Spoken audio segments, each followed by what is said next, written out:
Muy buena tarde, noche ya prácticamente. Hola, profe, buenas noches. Hola, buenas noches. No te escuchas bien, pero bueno, buenas noches. Buenas noches, profe. Es que estoy en una comunidad todavía y sí tengo un poco de señal. Entonces, si no se escucha, Ok. Si no, no te preocupes, está bien, Alin, gracias.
Bueno, Alin, para que, pues, sé que es donde estás, pues, es un poquito difícil, así que vamos a comenzar la sesión en lo que se incorporan soy yo.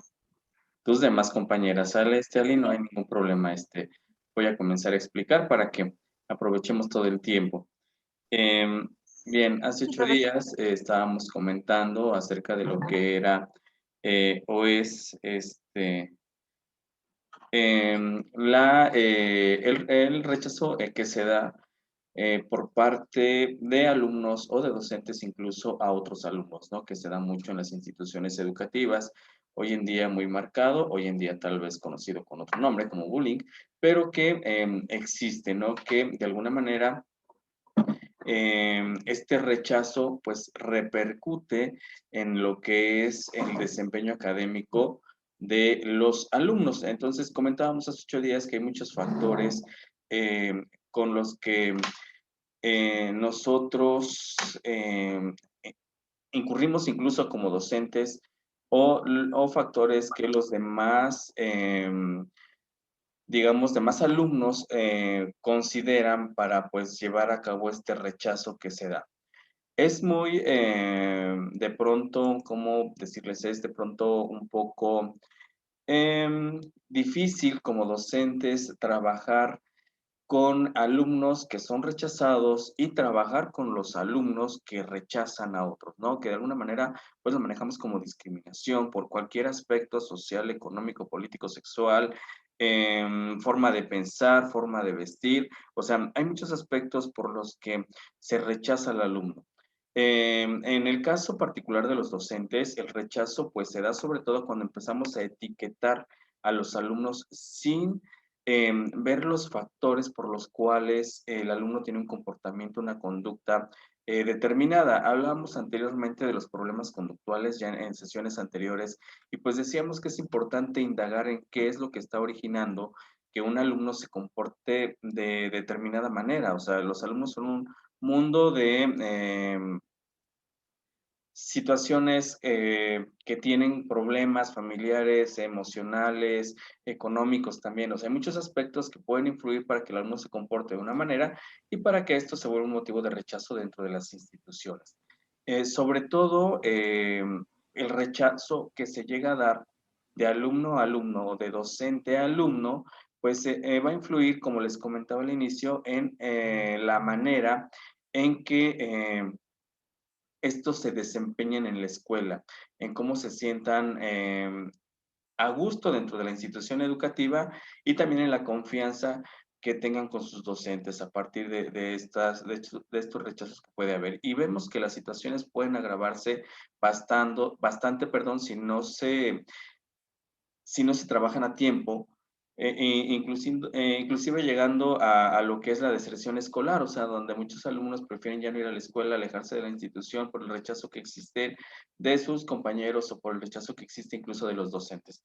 Creo que hoy en día sí está muy marcado esto, incluso lo vemos en muchos programas, ¿no? Telenovelas donde se manejan todo este tipo de situaciones, pero que son parte de la realidad. Entonces, aquí también es la preparación que el docente tiene para poder, de alguna manera, ayudar a que haya a que todos los alumnos se integren dentro de la clase, dentro de la institución y que sean parte todos de una misma comunidad. Estamos hablando entonces de lo que sería la inclusión. No solamente sería integrar, sino sería incluir a todos, independientemente de las diferencias que existan con cada alumno, tratar de identificar y trabajar para que los alumnos, pues todos sean incluidos dentro de la dinámica educativa.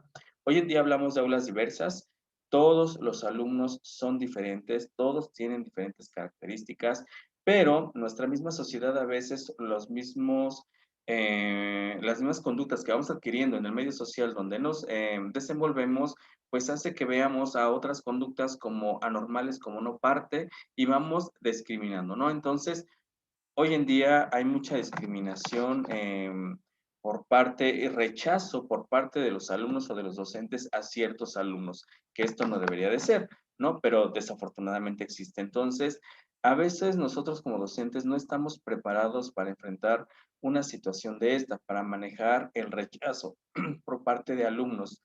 Se vuelve complicado porque a veces también rechazamos alumnos, ¿no? Entonces sí es algo realmente que afecta el desempeño en muchas ocasiones, no solamente del alumno, sino del docente o del grupo en general, ¿no? Yo les comentaba hace 8 días por ahí el ejemplo de Juanito, el niño que me rechazaba un grupo completo porque no tenía papá y los demás sí lo tenían y él no lo tenía, ¿no?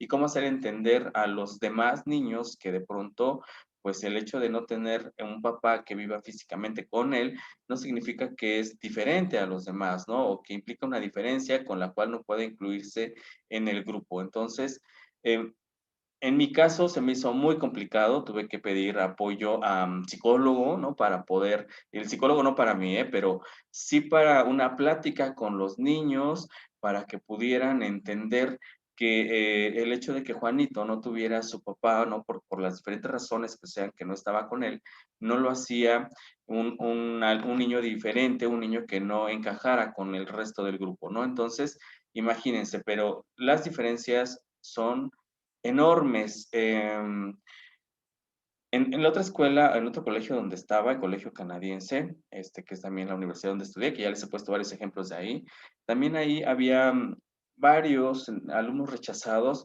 muchos porque tenían becas y no estaban en el nivel socioeconómico que los demás, ¿no? Entonces, eso también los hacía como que, pues, rechazados porque no tenían la misma posición económica o social que el resto de los demás y eran como que excluidos de las actividades o tú no, porque tú no puedes cooperar o tú no traes la ropa de marca, tú no tienes el celular de moda, tú no tienes, entonces, fíjense nada más, cómo los alumnos pueden ir excluyendo y estamos hablando que esta exclusión o que este rechazo se da no solamente hablando de secundario, de primaria, o sea, esto se da desde preescolar, primaria, secundaria, preparatoria, incluso en la universidad, ¿no? Aspectos de rechazo y que sobre todo van a afectar el desempeño de los alumnos, el desempeño académico, que eso es lo que, pues, como docentes debemos evitar. Al contrario, como docentes estamos para hacer que los alumnos, pues de alguna manera todos se integren, todos sean parte de y todos puedan desarrollar sus potencialidades, sus capacidades, sus destrezas, sus habilidades, independientemente de las diferencias que cada uno de ellos tenga de manera personal, ¿no? Entonces, sí es complicado esto del rechazo. Mucho, muy marcado en la actualidad. Lo vemos demasiado en videos, en las redes, en los periódicos, en la televisión, en donde sea, como cualquier aspecto que no coincide con el grupo se vuelve un acto de rechazo, ¿sí? Que no debería de ser.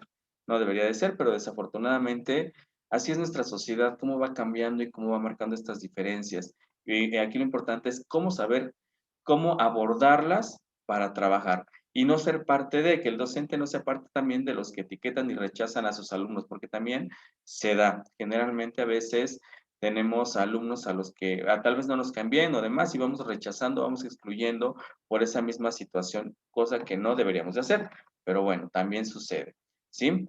Espero que, pues ustedes, ¿verdad? Seguramente en su desempeño académico a través de las escuelas donde han estado, pues se han dado cuenta del rechazo hacia ciertos compañeros, a lo mejor fueron parte de este rechazo escolar, a lo mejor, no sé, a lo mejor Irene, a lo mejor Tania, Aline, Jaylee han sido parte de quienes rechazan, ¿no? A otros. Entonces, aquí es ver por qué nos dejamos guiar o por qué rechazamos, ¿sí? Sin, de alguna manera, comprender el daño que estamos causando. Y esto va muy ligado pues a lo que son el otro tema que hace 8 días no alcanzamos a ver, que eran las emociones. Si las emociones o la educación hoy basada en emociones o las emociones dentro de la educación. Muy importante.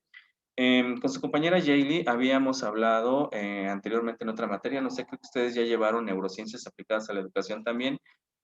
Tania e Irene, ¿sí llevaron esta materia ya? Creo que la estaban llevando, ¿no? Todavía no la llevan bien, ok. Con Jaylee veíamos lo que eran las neurociencias, ella ayer lo comentaba, neurociencias aplicadas a la educación, donde efectivamente también hoy en día se consideran muy importante el factor emocional como desempeño de lo que es el alumno y el docente, o sea, son las emociones del docente y son las emociones del alumno.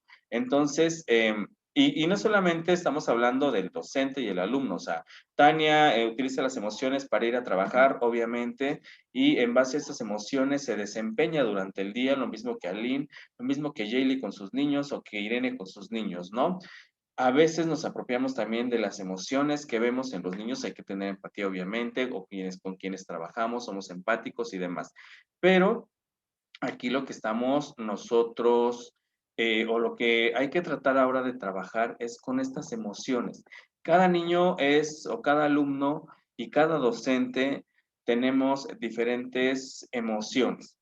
No coincidimos, cada quien se expresa de distinta manera, cada quien siente de distinta manera y se comporta en base a estos estados de ánimo que vamos teniendo y es como aprendemos, ¿no? También esto nos permite aprender de una mejor manera.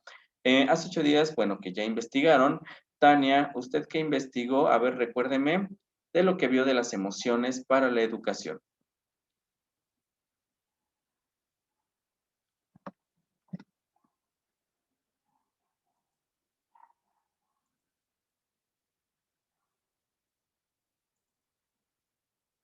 ¿Sí me escuchó Tania? Sí, ¿verdad? Está buscando sus apuntes.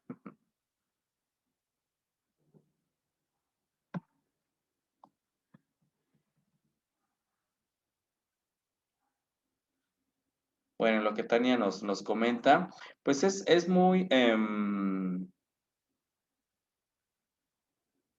es muy importante el tratar de entender a los alumnos en sus emociones, trabajar en base a ellas, nosotros como docentes, para lograr un aprendizaje mejor de nuestros hacer que nuestros alumnos, pues, de alguna manera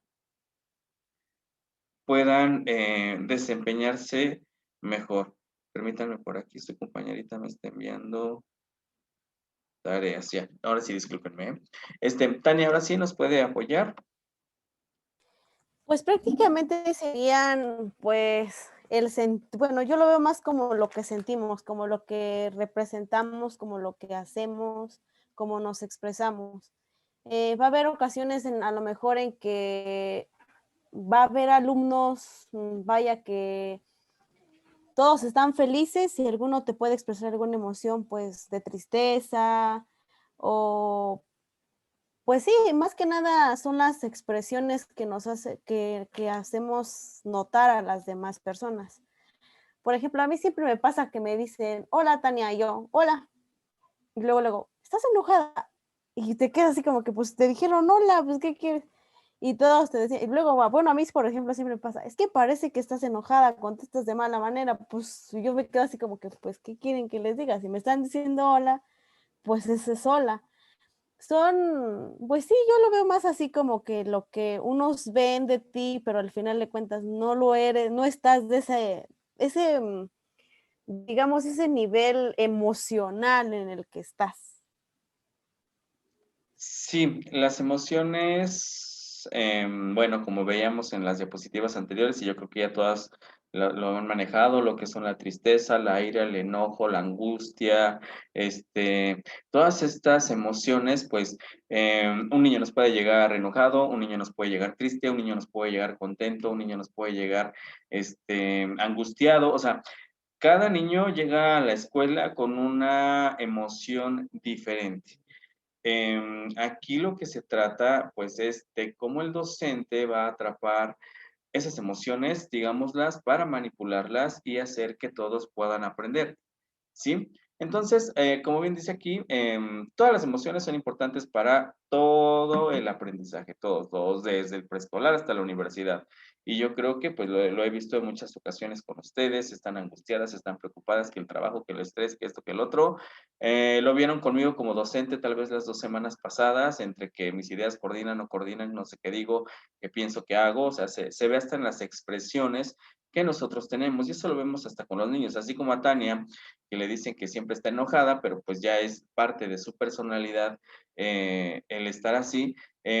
A todos nos identifican siempre el estado emocional, es muy visible, lo podemos percibir rápidamente, ¿sí? Entonces, siempre van a jugar un papel importante en el aprendizaje, ¿sí? Irene, ¿usted qué investigó? Sí, licenciado. Ok, bueno, dice que la inestabilidad emocional es un trastorno de la personalidad que se caracteriza por la variación constante de emociones sin motivo aparente y por causas insignificantes. Yo creo que se da más esta situación en nivel secundaria. Bueno, es que digamos que desde primaria alta, ¿no?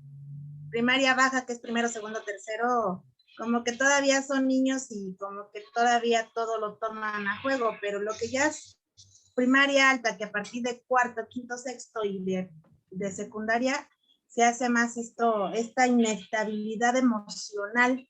Y por ese motivo, pues, los alumnos sufren muchísimo en su desarrollo, en su desempeño académico, por la inestabilidad, porque todo lo toman personal, porque ya hay que tratarlos con pincitas, porque hay que estar atentos a cada conducta, como dice Tania, a veces están bien, a veces están mal, a veces contestan bien, a veces contestan mal, a veces es parte de su personalidad y no lo entendemos los adultos.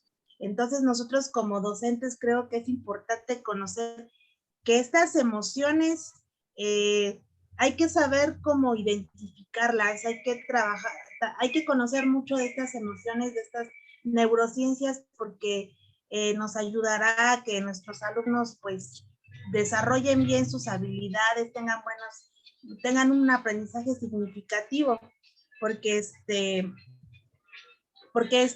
esta inestabilidad emocional pues también hace que nuestras planeaciones,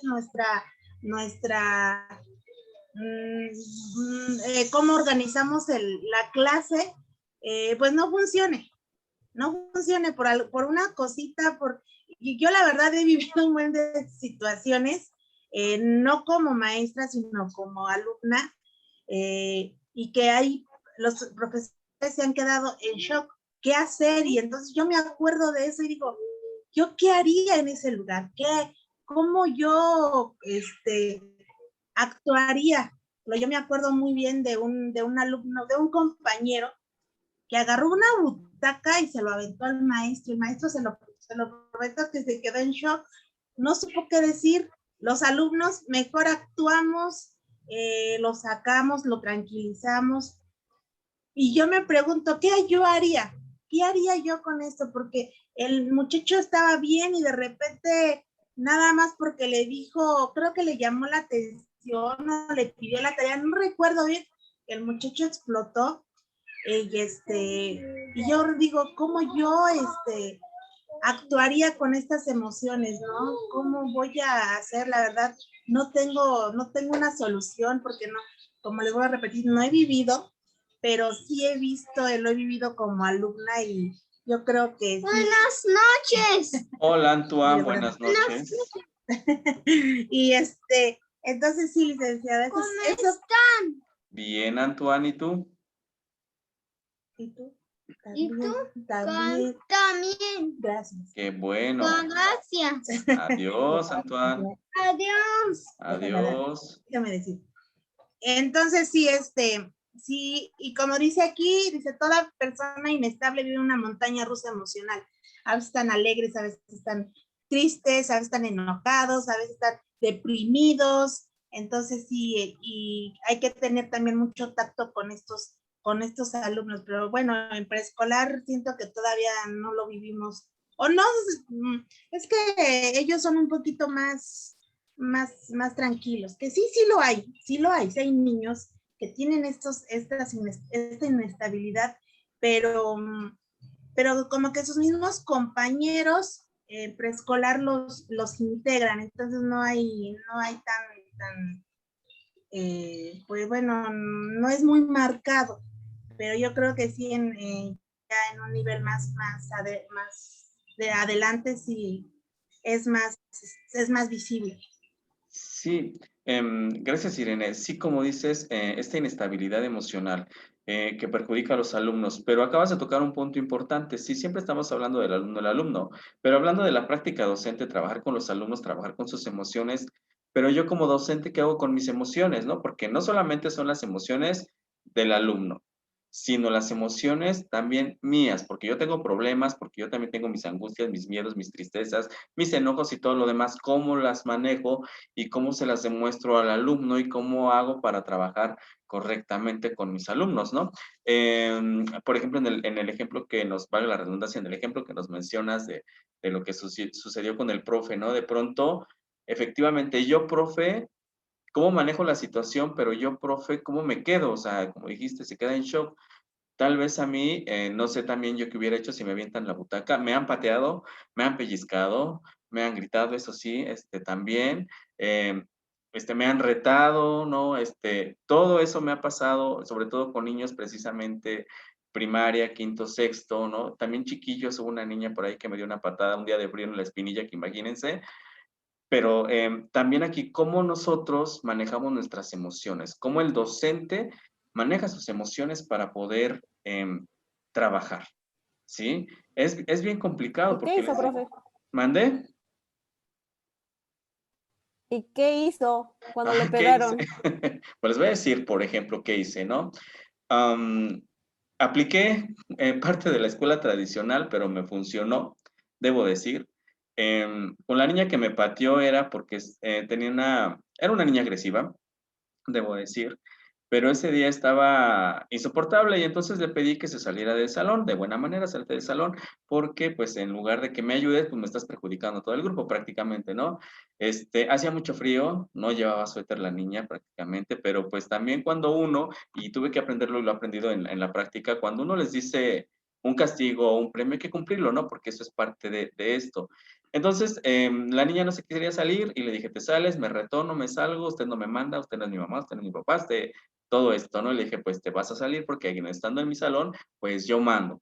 Se aferró a su butaca, la jalé con la butaca para afuera, pero a la hora que la saqué a la puerta se paró y me ha dado un patadón en mi espinilla que me dolió, pero pues con todo y eso la tuve que sacar, ¿no? Y la dejé ahí y se quedó ahí llorando y yo cerré mi puerta y pues ya me metí a sobarme adentro, ¿no? Pero con no mostrarle a ella que me había dolido y que pues yo también estaba que me llevaba por dentro. Ese fue un caso, hubo otro niño que también estaba insoportable abajo, corre y corre, que de verdad pasó por mi escritorio por abajo y no sé cómo lo agarré de los cabellos, que lo saco y que lo llevo a su lugar, ¿no? Desde ahí se quedó quietecito y ya no me volvió a hacer nada. Tenía otro alumno que estaba más alto que yo, esa era en otra escuela, se llama Cándido, ¿no? Era muy alto. Me daba miedo porque yo le decía, si lo regaño, sí me va a regresar uno a mí, ¿no? Porque está de mi estatura y sí me va a voltear uno a mí. Igual, un día me destrozó materiales que eran de los niños, ¿no? Y que pues les había costado y también me retó, lo voy a hacer llorar, lo voy a correr de aquí, usted no se va a quedar. Pues me hizo enojar tanto que le dije, salte, no. Se puso a correr adentro del salón y dije, pues te voy a alcanzar y donde te alcance, pues te voy a sacar y que lo alcance y que lo saco de aquí, ¿no? Y le dije a su mamá y su mamá pues afortunadamente me apoyó, ¿no? Y lo regañaron y ya desde ahí el niño se comportó. Pero efectivamente aquí falta investigar el por qué se comportan de esa manera, ¿no? Porque eso es lo que hay que ver, no nada más el hecho de que hayan hecho el berrinche, el hecho de que por qué. Entonces empiezas después a preguntar por qué y te das cuenta de muchas situaciones que los afectan. Por eso es importante el identificar por qué los niños van con esta carga emocional, ¿no? Muchos, por ejemplo, de mis alumnos me ha tocado porque vieron a papá y mamá pelearse, porque los regañaron antes de irse a la escuela, porque no los dejaron ver un programa, o sea, lo más sencillo que para nosotros pudiese ser, y yo creo que a Irene le pasa a lo mejor con Antoine, quien tenga niños, ¿no? Que a veces el mínimo detallito para ellos es sinónimo de ponerlos en un estado emocional crítico, o los animamos o los desanimamos, y así es como nos llegan a la escuela, y así es como tenemos que trabajar. Y les digo, les pasa a ustedes, yo creo como alumnas, o lo ven conmigo como docente, ¿no? Porque nuestros gestos, nuestra manera de hablar, nuestro tono de voz, pues nos indica un estado emocional que estamos pasando. Entonces sí es importante el manejo de las emociones, identificarlas y tratar de trabajar. Si yo veo que el niño está enojado, pues no lo voy a hacer enojar más, porque pues imagínense, voy a hacer que el niño explote y que el niño todavía muestre una conducta peor. Si veo al niño triste, pues voy a tratar de ayudarlo de sacar del estado de ánimo en el que está, ¿sí? Pero a mí como docente a veces, ¿quién me saca del estado de ánimo que yo tengo? Tristeza, enojo, alegría, o sea, también, ¿no? Porque es el docente y es el alumno. Son dos aspectos importantes que fluyen dentro de la educación. Jaylee, ¿usted qué nos puede aportar?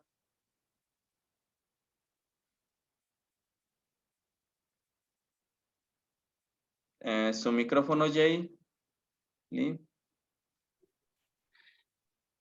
De lo que estaba leyendo ahorita, profe, estaba viendo que mencionaba dos regiones del cerebro muy importantes, que viene siendo la amígdala y el hipocampo. Dice que cuando un aprendizaje es significativo y se han tomado en cuenta las emociones, es fácil poder evocar ese recuerdo en el cual tiene la función el hipocampo. Y en la amígdala dice que los niños son muy, cuando sienten la frustración, el enojo, el estrés, entonces esa información es como un interruptor para la corteza prefrontal cognitiva. Por lo tanto no se va a llevar ese aprendizaje y no se va a poder evocar. Entonces dice que también a veces los docentes piensan que es una conducta intencional, que porque el niño está aburrido, pero a veces es también la frustración y es una forma que responde el sistema nervioso cuando sienten la frustración, el aburrimiento. Dice que es importante tanto identificar las emociones positivas y las emociones negativas. Las emociones positivas ya vendría siendo la alegría y el niño va a tener un mejor aprendizaje, y en el caso de la frustración, el enojo, la ira, el niño va a hacer lo que usted decía, como las pataletas y todo eso, pero también hay que identificar que a veces no es tanto una conducta intencional. Es lo que Sí, le digo. así es. Ajá. Gracias, Jaylee. Efectivamente, bueno, Jaylee les mencionaba por aquí algunas regiones del cerebro, porque, bueno, con ella vimos neurociencias aplicadas y pues se ve el funcionamiento del cerebro precisamente, que es muy importante identificar estas regiones que tienen que ver con el aprendizaje. Y pues sí, como ella nos decía, y aquí está pues en esta diapositiva, las emociones... estados anímicos como la alegría, el entusiasmo, todas estas nos van a impulsar a que haya un aprendizaje significativo, pero aquellas emociones que nos desaniman, como la ira, el coraje, la tristeza, pues van a hacer que se vea interrumpido un aprendizaje, ¿sí? Entonces, y también a nosotros como docentes eso nos afecta. Si Jaylee, Irene llegan emocionadas a dar una clase, pues entonces van a hacer que sus alumnos trabajen de mejor manera, que se va reflejado en el trabajo y en el aprendizaje que tienen los alumnos. Pero si Irene o Jaylee llegan enojadas a dar la clase, pues obviamente los niños se dan cuenta y tampoco van a estar a gusto durante la clase. Entonces, vean lo importante que son las emociones hoy en día, el trabajo en emociones, los estados anímicos, cómo nos ayudan a que se quede o no un aprendizaje, ¿sí? Entonces, aquí esto que está en negrito es muy importante. No hay aprendizaje sin emoción.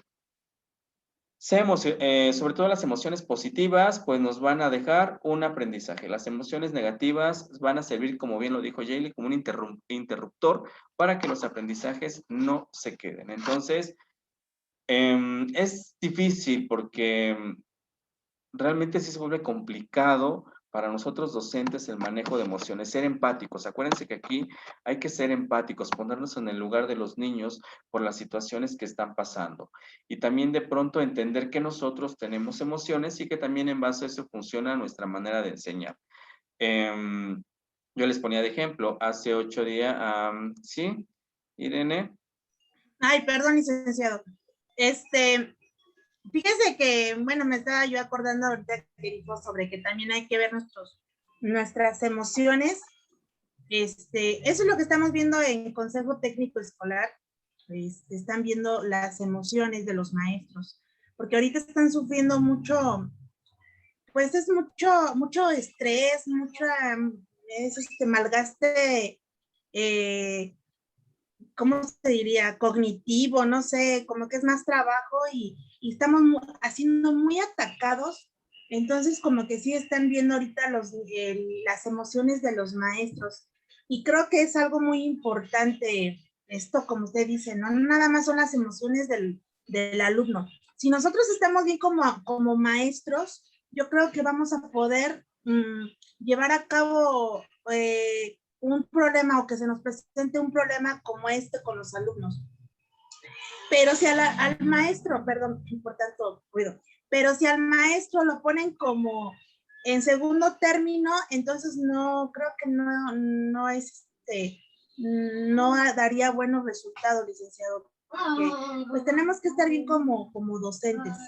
Y es lo que estamos viendo, bueno, ahorita en estos consejos técnicos, que es la primera, bueno, yo creo que es la primera vez que están viendo esto, cómo te sientes, qué es lo que traes, cómo te ha ido con tus alumnos, pero sí le falta un poquito, creo, al sistema, que realmente nos pongan más atención a los maestros, licenciados, o sea, que sí, que tiene que haber algún sistema, algún método para que los maestros estemos un poquito más relajados, porque después de que regresemos, aunque regresemos a presencial, viene el trabajo muy, muy duro. ¿Por qué? Porque vienen los alumnos van a ir muy alterados y tenemos que estar bien preparados.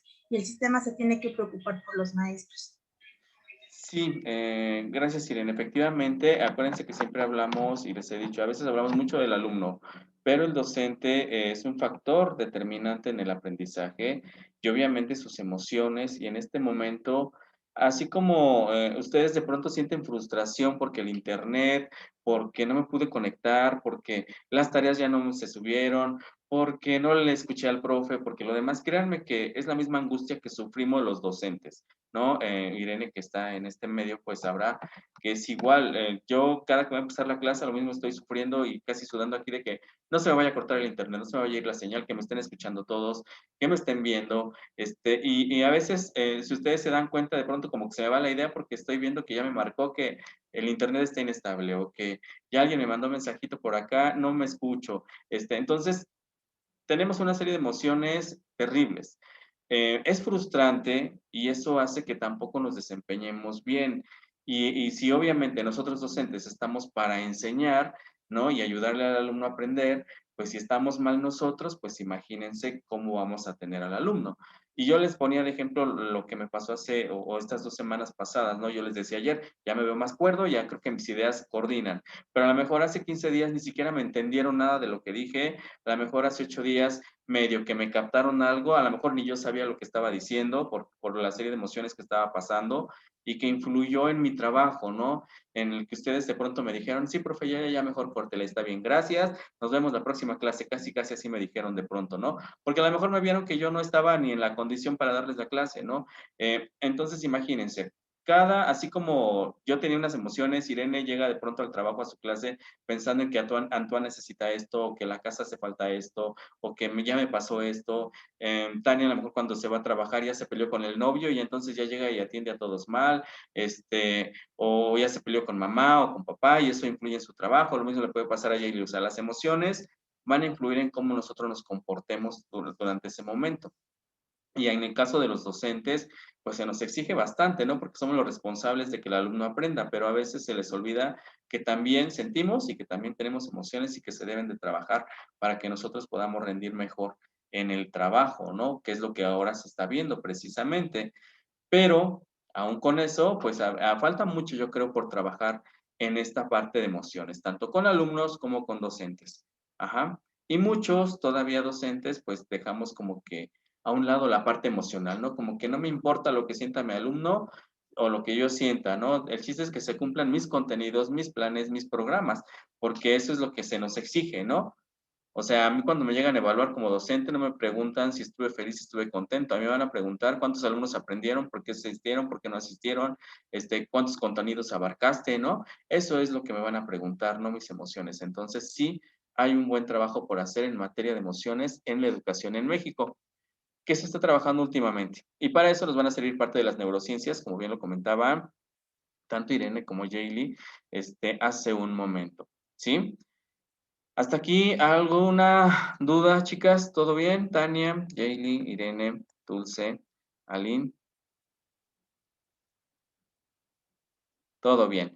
Bien, pues nuestras emociones se vuelven, a veces generan, como lo dice aquí, aprendizajes de manera consciente o inconsciente. Y esto es porque, como yo les mencionaba, a veces estos mensajes emocionales que se dan a través del tono de voz, de la mirada, de los gestos y demás, pues provocan un cambio de conducta, tanto en nosotros como en el alumno, ¿no? Entonces, a veces ni siquiera es que nosotros tengamos que decir estoy triste o estoy enojado o estoy contento, lo demostramos con nuestras actitudes o lo vemos en los niños con sus actitudes, con sus caritas, ¿no? Con o sea, todo se refleja y es como identificamos un estado emocional y cómo podemos trabajar a partir de ello, ¿sí? Entonces, eso puede ser consciente o inconsciente y entonces esto nos va a generar pues un aprendizaje significativo o una interrupción en el aprendizaje, ¿sí?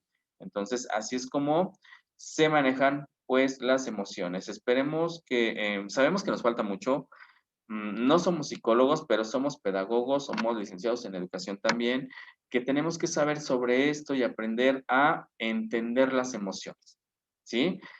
A veces les digo, por ahí en internet seguramente les aparecen cursos sobre educación emocional, sobre neurociencia, sobre esto, cuando sean gratuitos, inscríbanse, les van a ayudar bastante a entender las emociones, ¿sí? Un cursito de estos, créanme que no les hará daño. Aunque veamos psicología, aunque veamos mucho de pedagogía, a veces la teoría es muy bonita, pero en la práctica es donde realmente nos damos cuenta de cómo aplicar esta teoría y de todo lo que estamos hablando, ¿no? Porque pues sí, a veces aquí plasmado en una diapositiva, en lo demás, pues se ve bonito, pero realmente en la práctica, ¿cómo le vamos a hacer? ¿Cómo vamos a trabajar con las emociones? Y es ahí donde cuando a veces vamos estrenándonos como docentes, nos queremos poner a chillar junto con nuestros alumnos en el salón de clases, ¿no? Porque no sabemos cómo manejar una situación, una determinada situación. Y a mí me pasó, de verdad que en el primer grupo que tuve, al mes y medio, yo ya quería abandonar la docencia porque me sentía que no servía para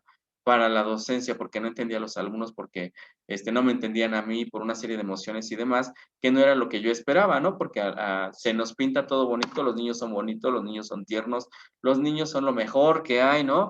Y cuando llega uno al salón de clases son el mismísimo diablo en persona, entonces imagínense nada más cómo cambia la situación. Entonces sí es importante saber manejar todo esto, ¿sí? Bien, chicas, voy a cortar tantito para darle paso a a lo último de la sesión, por favor, ¿sí? ¿Me permiten un minuto? Voy y cambio, permítanme tantito.